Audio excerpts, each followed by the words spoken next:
শ্ৰদ্ধাৰ ৰাইজ, অসম বিধানসভাৰ অধিৱেশন চলি আছে। অহা 10 তাৰিখে অসম বিধানসভাত আমি নতুন বৰ্ষৰ বাবে বাজেট উপস্থাপন কৰিম। মোক কোনোবাই সুধি আছে আত্মসহায়ক গোটৰ বাবে মই এনাউন্স কৰা 10,000 টকাটো কেতিয়াকৈ পাম। নিৰ্বাচনৰ চূড়ান্ত প্ৰক্ৰিয়া এই মাহত আমি শেষ কৰিম আৰু 1 এপ্ৰিল তাৰিখে বিহালীত প্ৰথম 10,000 টকা আই মাতৃসকলক দি এই আঁচনিখনৰো আমি শুভাৰম্ভ কৰিম। এইবাৰৰ বাজেটতো আমি কেইবাটাও নতুন আঁচনি আপোনালোকৰ বাবে লৈ আহিম, যিয়ে অসমৰ দৰিদ্ৰ আৰু মধ্যবিত্তজনক সকাহ দিব। প্ৰধানমন্ত্ৰী ডাঙৰীয়াই 12 লাখ টকালৈ যাৰ উপাৰ্জন সি ইনকাম টেক্স দিয়াৰ প্ৰয়োজন নাই, তেনেধৰণৰ ঘোষণাৰে আমাক কেন্দ্ৰীয় বাজেটৰ জৰিয়তে এক বিশাল সকাহ মধ্যবিত্ত ৰাইজৰ বাবে লৈ আহিছিল।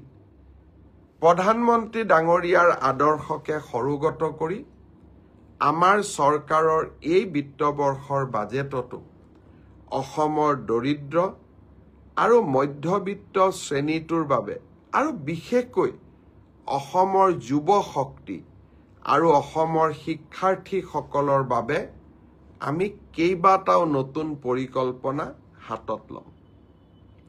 নতুন অসম নিৰ্মাণৰ বাবে আমাক ইনফ্ৰাষ্ট্ৰাকচাৰৰ প্ৰয়োজন। ৰাজ্য চৰকাৰে এই বছৰৰ বাজেটত এনে বহুত নতুন ইনফ্ৰাষ্ট্ৰাকচাৰৰ আঁচনিও আৰম্ভ কৰিব। আপোনালোকৰ যদি বাজেটক লৈ কিবা বিশেষ পৰামৰ্শ আছে, উদ্ভাৱনীমূলক পৰামৰ্শ, বহুতে ক'ব মোৰ বিদ্যালয়খন প্ৰাদেশিকৰণ কৰি দিয়ক, তেনে পৰামৰ্শ আমি জানো। কিন্তু এনেকুৱা পৰামৰ্শ যি আমি কোনেও নাজানো, যি নতুন অসম নিৰ্মাণৰ বুনিয়াদ হ'ব পাৰে, যি ইনোভেটিভ হ'ব পাৰে, যিয়ে কেইবাজনো মানুহৰ বাবে কৰ্মসংস্থাপনৰ সৃষ্টি কৰিব পাৰে, যোনে নেকি অসমৰ সমস্যাসমূহ সমাধানৰ ক্ষেত্ৰত বিজ্ঞানসন্মত পৰামৰ্শ আগবঢ়াব পাৰে। তেনে যদি কিবা আপোনালোকৰ পৰামৰ্শ আছে, মোক কমেণ্ট ছেকশ্যনত আপোনালোকে পৰামৰ্শ দিব।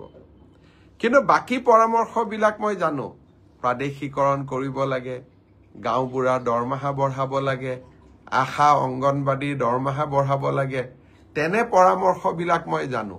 তাক পৰামৰ্শ বুলি নকয়, তাক উইচ লিষ্ট বুলি কয়।